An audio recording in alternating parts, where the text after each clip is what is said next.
Hi മക്കളെ, നമസ്കാരം. പരീക്ഷയ്ക്ക് വരാൻ സാധ്യതയുള്ള ഒരുപാട് സാധ്യതയുള്ള ഒരു ചോദ്യവും പാഠഭാഗത്തിന്റെ ആശയവും ഉൾപ്പെടുന്ന ഒരു വീഡിയോയിലാണ് ഇപ്പൊ നമ്മൾ എന്ത് ചെയ്യാൻ പോകുന്നത്, സംവദിക്കാൻ പോകുന്നത്. ഓക്കെ, നിങ്ങൾ തയ്യാറായിരുന്നോളുക. പരീക്ഷയ്ക്ക് ഏറ്റവും കൂടുതൽ സാധ്യതയുള്ള സ്മാരകം എന്ന പാഠഭാഗത്തിലെ ചോദ്യം, ആ ചോദ്യത്തിലേക്ക് കടക്കുന്നതിന് മുമ്പ് നമുക്ക് എന്ത് ചെയ്യേണ്ടതുണ്ട്, സബ്സ്ക്രൈബ് ചെയ്യേണ്ടതുണ്ട്, ലൈക്ക് ചെയ്യേണ്ടതുണ്ട്, മാക്സിമം ഷെയർ ചെയ്യുക. ഈ ഒരു ചാനൽ, ഈ ഒരു വീഡിയോ നിങ്ങൾ എന്ത് ചെയ്യുക, മാക്സിമം കുട്ടികളിലേക്ക് ഷെയർ ചെയ്യിക്കുക. സ്മാരകം എന്ന പാഠഭാഗത്തിനെ ആസ്പദമാക്കി പരീക്ഷയ്ക്ക് വരാൻ സാധ്യതയുള്ള ആ ചോദ്യം എത്തുന്നതിന് മുമ്പ് സ്മാരകം എന്ന പാഠഭാഗത്തിന്റെ ആശയം കൂടി എന്ത് ചെയ്യുക, ഒന്ന് മനസ്സിലാക്കി വെക്കുക. വീരാൻകുട്ടിയുടെ സ്മാരകം എന്ന കവിത അപ്പൂപ്പൻ താടിയുടെ പറക്കത്തെ കുറിച്ചാണ്. അപ്പൂപ്പൻ താടിയുടെ പറക്കത്തെ കുറിച്ചാണ്. പ്രതീക്ഷകളുടെ ഭാരമില്ലാതെ വിത്തിനെയും മടിയിൽ വെച്ച് അത് പറക്കുന്നു. ധീരമെങ്കിലും എളിയ ശ്രമം സാർത്ഥകമാവുന്നത് അത് വീണെടുത്ത് നാളെ ആരുമറിയാതെ ഒരു മരം ഉയർന്നു വന്ന് തണൽ വിരിക്കുമ്പോഴാണ്, ഒരു സ്മാരകമായി മാറുമ്പോഴാണ്. തൻ്റെ യഥാർത്ഥ ശക്തിയെയും കഴിവിനെയും സ്വയം തിരിച്ചറിഞ്ഞ് സ്വന്തം വഴികൾ കണ്ടെത്തി മുന്നോട്ട് പോകുന്നവർക്ക് കാലത്തെയും അതിജീവിച്ച് മുന്നോട്ട് പോകാൻ കഴിയുമെന്ന ജീവിത പാഠമാണ് അപ്പൂപ്പൻ താടിയുടെ ജീവിതയാത്ര നമ്മെ ഓർമ്മിപ്പിക്കുന്നത്. സെറ്റാണോ? വീരാൻകുട്ടിയുടെ സ്മാരകം എന്ന കവിത അപ്പൂപ്പൻ താടിയുടെ പറക്കത്തെ കുറിച്ചാണ്. പ്രതീക്ഷകളുടെ ഭാരമില്ലാതെ വിത്തിനെയും മടിയിൽ വെച്ച് അത് പറക്കുന്നു. ധീരമെങ്കിലും എളിയ ശ്രമം സാർത്ഥകമാവുന്നത് അത് വീണെടുത്ത് നാളെ ആരുമറിയാതെ ഒരു മരം ഉയർന്നു വന്ന് തണൽ വിരിക്കുമ്പോഴാണ്, ഒരു സ്മാരകമായി മാറുമ്പോഴാണ്. തൻ്റെ യഥാർത്ഥ ശക്തിയെയും കഴിവിനെയും സ്വയം തിരിച്ചറിഞ്ഞ് സ്വന്തം വഴികൾ കണ്ടെത്തി മുന്നോട്ട് പോകുന്നവർക്ക് കാലത്തെയും അതിജീവിച്ച് മുന്നോട്ട് പോകാൻ കഴിയുമെന്ന ജീവിത പാഠമാണ് അപ്പൂപ്പൻ താടിയുടെ ജീവിതയാത്ര നമ്മെ ഓർമ്മിപ്പിക്കുന്നത്. ഈ ആശയം സെറ്റാക്കിയിട്ട് നമ്മൾ നേരെ എന്ത് ചെയ്യുന്നു, നമ്മൾ പറഞ്ഞ ആ ചോദ്യോത്തരത്തിലേക്ക് കടക്കുന്നത്. അപ്പൂപ്പൻ താടിയുടെ പറക്കത്തെ വിനീതമായ ഒരു ശ്രമമായി കാണണം. കവി ഇങ്ങനെ പറയാൻ കാരണം എന്താണ്? അപ്പൂപ്പൻ താടിയുടെ ഈ പറക്കൽ വിനീതമായ ഒരു ശ്രമമായിട്ടാണ് കവി അവതരിപ്പിക്കുന്നത്. കാരണം സാധാരണയായി പറക്കുന്നവക്കുണ്ടാകുന്ന വലിയ ലോകങ്ങളുടെ സാധ്യതയില്ലാത്തത് കൊണ്ടാണ്.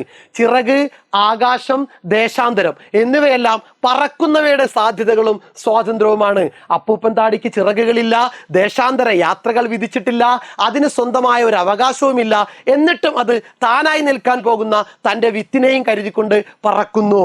നോക്കുക, അപ്പൂപ്പൻ താടിയുടെ ഈ പറക്കൽ വിനീതമായ ഒരു ശ്രമമായിട്ടാണ് കവി അവതരിപ്പിക്കുന്നത്. കാരണം സാധാരണയായി പറക്കുന്നവക്കുണ്ടാകുന്ന വലിയ ലോകങ്ങളുടെ സാധ്യതകൾ ഇല്ലാത്ത കൊണ്ടാണ്. ചിറക്, ആകാശം, ദേശാന്തരം എന്നിവയെല്ലാം പറക്കുന്നവയുടെ സാധ്യതകളും സ്വാതന്ത്ര്യവുമാണ്. അപ്പൂപ്പൻ താടിക്ക് ചിറകുകളില്ല, ദേശാന്തര യാത്രകൾ വിധിച്ചിട്ടില്ല, അതിന് സ്വന്തമായ ഒരു അവകാശവുമില്ല. എന്നിട്ടും അത് താനായി നിൽക്കാൻ പോകുന്ന തൻ്റെ വിത്തിനെയും കരുതിക്കൊണ്ട് പറക്കുന്നു. സെറ്റാണല്ലോ. ദെൻ നെക്സ്റ്റ് ക്വസ്റ്റ്യൻ, കുഞ്ഞിനെ എന്ന പോലെ വിത്തിനെ മടിയിൽ വെച്ച് എന്ന പ്രയോഗത്തിന്റെ പൊരുൾ ചർച്ച ചെയ്യുക. കുഞ്ഞിനെ എന്ന പോലെ വിത്തിനെ മടിയിൽ വെച്ച്. ഉത്തരം നോക്കിക്കേ. ഒരമ്മ തൻ്റെ കുഞ്ഞിനെയും മടിയിൽ വെച്ച് യാത്ര ചെയ്യുന്നത് പോലെ വളരെ ശ്രദ്ധയോടെയും കരുതലോടെയുമാണ് അപ്പൂപ്പൻ താടി തൻ്റെ വിത്തിനെയും മടിയിൽ വെച്ച് പറക്കുന്നത്. പറക്കുന്നവയുടെ സ്വാതന്ത്ര്യവും സാധ്യതയും ഇല്ലെങ്കിലും ഒരു കാലത്ത് താനില്ലാതാവുമ്പോൾ താനായി മാറാൻ സാധ്യതയുള്ള വിത്തിനെയും വഹിച്ചുകൊണ്ടാണ് ആ പറക്കൽ. സെറ്റാണോ? കേട്ടെ, ഉറപ്പിച്ചേ. ഒരമ്മ തൻ്റെ കുഞ്ഞിനെയും മടിയിൽ വെച്ച് യാത്ര ചെയ്യുന്നത് പോലെ വളരെ ശ്രദ്ധയോടെയും കരുതലോടെയുമാണ് അപ്പൂപ്പൻ താടി തൻ്റെ വിത്തിനെയും മടിയിൽ വെച്ച് പറക്കുന്നത്. പറക്കുന്നവയുടെ സ്വാതന്ത്ര്യവും സാധ്യതയും ഇല്ലെങ്കിലും ഒരു കാലത്ത് താനില്ലാതാവുമ്പോൾ താനായി മാറാൻ സാധ്യതയുള്ള വിത്തിനെയും വഹിച്ചുകൊണ്ടാണ് ആ പറക്കൽ. ധീരമെങ്കിലും എളിയ ശ്രമം എന്നാണ് അപ്പൂപ്പൻ താടിയുടെ പറക്കലിനെ കവി വിശേഷിപ്പിക്കുന്നത്.